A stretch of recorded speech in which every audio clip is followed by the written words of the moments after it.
जय माता दी दोस्तों, स्वागत है आप सभी का एक बार फिर से। माँ भगवती की कृपा आप और आपके पूरे परिवार पर सदा सर्वदा बनी रहे। दोस्तों, अगर आप अपनी लाइफ में नया कुछ सीखना चाहते हैं तो चैनल को सब्सक्राइब जरूर करिएगा। दोस्तों, आज के वीडियो के माध्यम से मैं आपको शास्त्रों में बताई गई बेलपत्र से संबंधित कुछ खास बातें बताने वाली हूँ। और इतना ही नहीं, शिवलिंग पर चढ़ा हुआ बेलपत्र खाने से क्या चमत्कार होगा, आज के वीडियो में ये भी जानिए।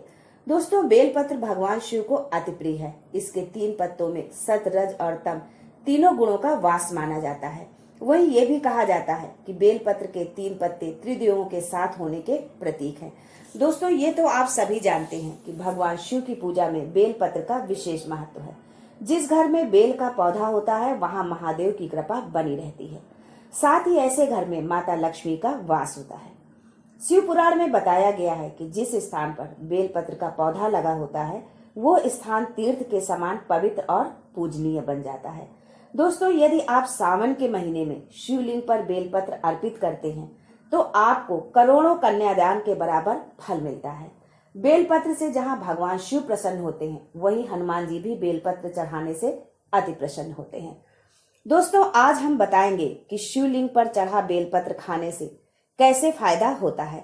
अगर आप मुसीबतों से घिरे हुए हैं, आर्थिक तंगी से परेशान हैं, आप एक बेलपत्र से अपने जीवन की तमाम परेशानियों से कैसे छुटकारा पा सकते हैं। लेकिन उससे पहले आपसे रिक्वेस्ट करती हूँ कि वीडियो को लाइक जरूर करिएगा, दोस्तों को शेयर कर दीजिएगा और अगर आपने अभी तक चैनल को सब्सक्राइब नहीं किया है तो चैनल को सब्सक्राइब करके बेल आइकन जरूर दबाइएगा। दोस्तों, बेलपत्र कोई साधारण पत्ता नहीं है, ये सभी पत्तों में सबसे श्रेष्ठ है और जब ये भगवान शिवलिंग पर चढ़ जाए तो ये कोई साधारण बेलपत्र नहीं रह जाता है, साक्षात भगवान शंकर का प्रसाद बन जाता है। दोस्तों, सावन का महीना चल रहा है और इस बार तो सावन महीने में भगवान भोलेनाथ की विशेष कृपा है अपने भक्तों पर। तो अपने फायदे के लिए ये वीडियो अंत तक जरूर देखिएगा।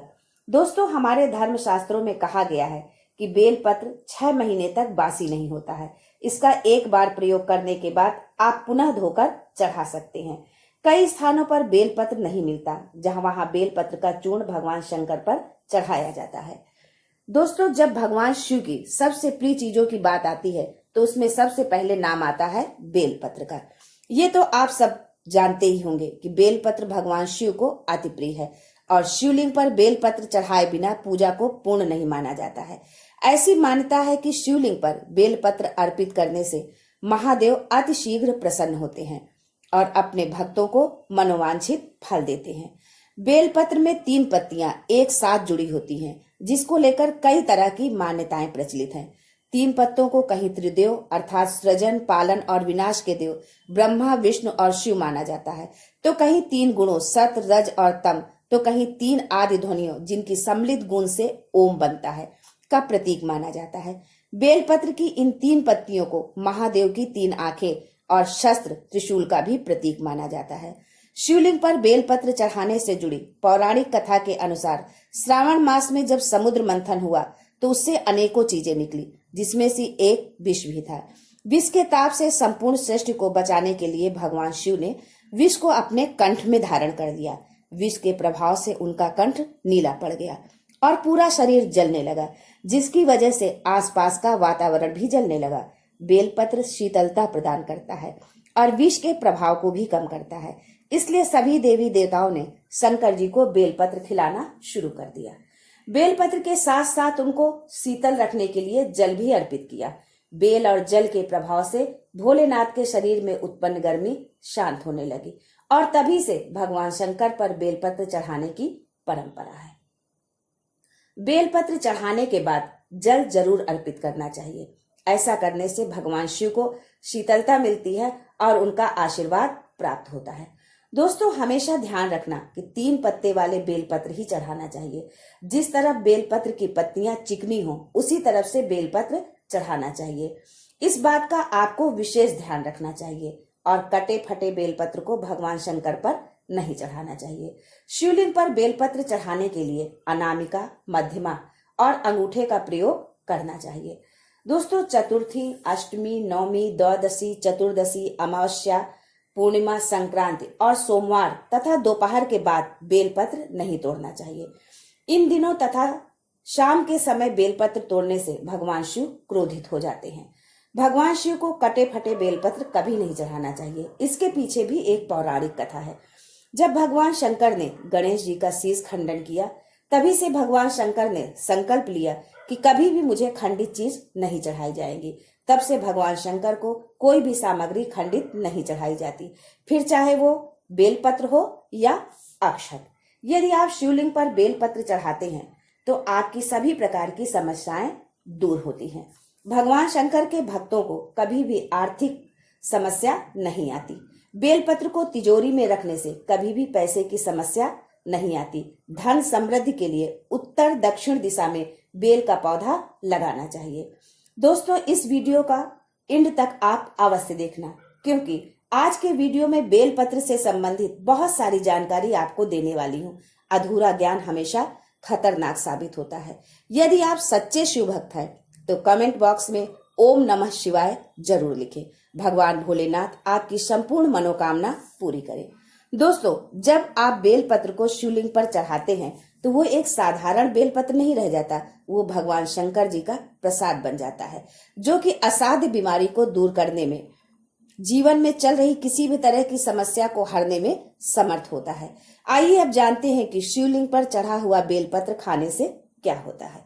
शिवलिंग पर चढ़े हुए बेलपत्र को खाने से सभी प्रकार के रोग दूर हो जाते हैं। वात, कफ और पित्त दोष से छुटकारा पा जाते हैं। ये दोष भी सभी रोगों का कारण होते हैं। यदि आप शिवलिंग पर चढ़े हुए बेलपत्र की एक एक पत्ती सुबह शाम खा लेते हैं तो आप बीमारियों से छुटकारा पा जाते हैं। ये बेलपत्र आपके सभी पापों को नष्ट करने वाला है। गौ हत्या जैसे पाप से भी आपको छुटकारा मिलता है। यदि आपसे कोई अनजाने में भी पाप हो गया हो तो आप कम से कम 2 महीने तक बेलपत्र का सेवन करें। ऐसा करने से आपको पाप से छुटकारा मिल जाता है। बेलपत्र तामस प्रवृत्ति को समाप्त करता है। बहुत से लोगों में तामस गुण आ जाते हैं। बहुत से लोग मांस मदिरा का सेवन करते हैं, जिसके कारण उनके अंदर तामसी गुणों आ जाते हैं। आपका तन मन दोनों अशुद्ध होता है। शुद्धता के लिए आप प्रतिदिन 5 पत्तियां बेलपत्र की खाएं, 3 सुबह और 2 शाम। नित्य सेवन करने से तामसी गुणों का नाश हो जाता है। नकारात्मकता आपके जीवन से समाप्त हो जाती है। दोस्तों, इतना ही नहीं, बेलपत्र खाने से आपका भाग्य बलवान हो जाता है। कैसा भी दुर्भाग्य हो वो सौभाग्य में बदल जाता है। जिस समय से आप बेलपत्र खाना प्रारंभ करते हैं तो आपका दुर्भाग्य सौभाग्य में बदल जाता है। और जब आप सावन के माह में शिवलिंग पर चढ़े हुए बेलपत्र को खाते हैं तो भोलेनाथ के साथ आपको माता पार्वती का भी आशीर्वाद मिलता है। आपका भाग्य आपके अनुरूप ही चलता है। आयुर्वेद में कहा जाता है कि बेलपत्र खाने से रक्त साफ होता है। शिव जी का प्रिय बेलपत्र गंभीर बीमारियों से भी आपको छुटकारा दिला सकता है। अगर आप लंबे समय से किसी बीमारी से परेशान हैं और हर इलाज नाकाम हो रहा है तो आप सावन के महीने में बेलपत्र शिव जी को इस तरह से अर्पित करें। आप 108 बेलपत्र लीजिए और एक पात्र में चंदन का इत्र भी। अब एक एक बेलपत्र चंदन में डुबोते जाएं और शिवलिंग पर चढ़ाते जाएं। हर बेलपत्र के साथ ओम होम जूम सह का जाप करते रहें। मंत्र जाप के बाद भगवान शिव से शीघ्र स्वस्थ होने की प्रार्थना करें। इस उपाय को यदि स्वयं नहीं कर सकते तो आपके परिवार का कोई अन्य सदस्य भी कर सकता है। दोस्तों, बेलपत्र का केवल दैवीय प्रयोग नहीं है, इसके प्रयोग से सेहत से जुड़ी तमाम समस्याएं चुटकियों में समाप्त हो जाती हैं। बेलपत्र का रस आंख में डालने से आंखों की ज्योति बढ़ती है। बेलपत्र का काढ़ा शहद में मिलाकर पीने से खांसी से राहत मिलती है। सुबह 11 बेलपत्रों का रस पीने से पुराना सिर दर्द ठीक हो जाता है। दोस्तों, यदि आप मुकदमे या किसी विवाद में फंसे हैं और आप बहुत प्रयास के बाद भी छुटकारा नहीं पा रहे तो ये उपाय एक बार अवश्य करिए। रामचरितमानस के उत्तरकांड में राज्याभिषेक तक जाएं। राज्याभिषेक के समय शिव जी ने श्री राम की जो स्तुति की है उसका पाठ करें। उसके पश्चात पूरी श्रद्धा और विश्वास के साथ राम स्तुति का पाठ करें। आपकी संपूर्ण बाधाएं भगवान शिव दूर करेंगे। यदि संभव हो तो आप ये पाठ शिव मंदिर में करें तो अतिशीघ्र चमत्कारी लाभ मिलेगा। दोस्तों, यदि आप संतान सुख से वंचित हैं, अनेकों उपाय के बाद भी आप मायूसी हैं, तो इस सावन महीने आप यह उपाय अवश्य करें। एक पात्र में गाय का कच्चा दूध ले, उसमें एक एक बेलपत्र डुबोते हुए शिवलिंग पर चढ़ाएं। हर बेलपत्र चढ़ाने के साथ ओम नमो भगवते वासुदेवाय का जाप करें। तत्पश्चात महादेव से संतान प्राप्ति की प्रार्थना करें। भगवान भोलेनाथ आपकी मनोकामना अवश्य पूरी करेंगे। शिवलिंग पर चढ़ा हुआ एक बेलपत्र खाने से आपकी इच्छा की पूर्ति होती है, आपकी सभी इच्छा पूर्ण हो जाती है। दोस्तों, ये बात बताने योग्य ना है, फिर भी मैं आपको बताना चाहूंगी कि यदि आप नियमतः 6 महीने शिवलिंग पर चढ़ा हुआ बेलपत्र खाते हैं तो आप भूत भविष्य वर्तमान तीनों को देखने की सिद्धि प्राप्त हो जाती है। आप अपना और दूसरे का भी भविष्य देख सकते हैं, लेकिन इसका प्रयोग किसी का अहित करने के लिए नहीं करना होता है। बड़ी से बड़ी साधना आप कर सकते हैं। शिवलिंग पर चढ़ा बेलपत्र आप खाते हैं तो बड़ी से बड़ी साधना छोटी हो जाती है। शिवलिंग पर चढ़ा बेलपत्र खाने से मंत्र शीघ्र सिद्ध हो जाते हैं। कलयुग में भगवान शंकर ने जो मंत्र कीलित करके रखा है वो शीघ्र सिद्ध हो जाते हैं।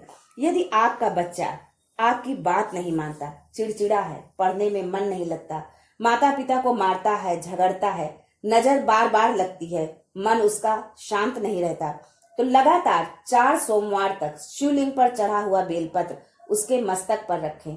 ऐसा करने से इन सब से छुटकारा मिलेगा और बच्चे का विकास बहुत अच्छा होगा। ऐसा बालक माता पिता की किसी बात का उल्लंघन नहीं करते, वो भगवान शिव की तरह ही भोले हो जाते हैं। लेकिन शिवलिंग से बेलपत्र उठाने से पहले स्वाद अवश्य ले लें और अपने बच्चे का नाम भी अवश्य लें।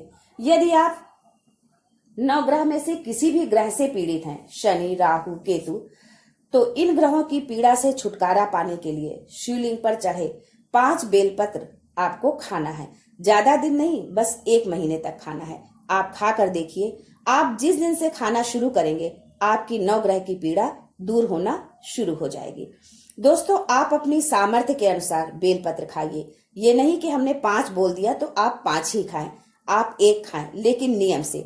यदि आप खाते हैं तो आपका शरीर पवित्र हो जाता है, आपकी वाणी शुद्ध हो जाती है, आप जो बोल देते हैं वही सत्य हो जाता है।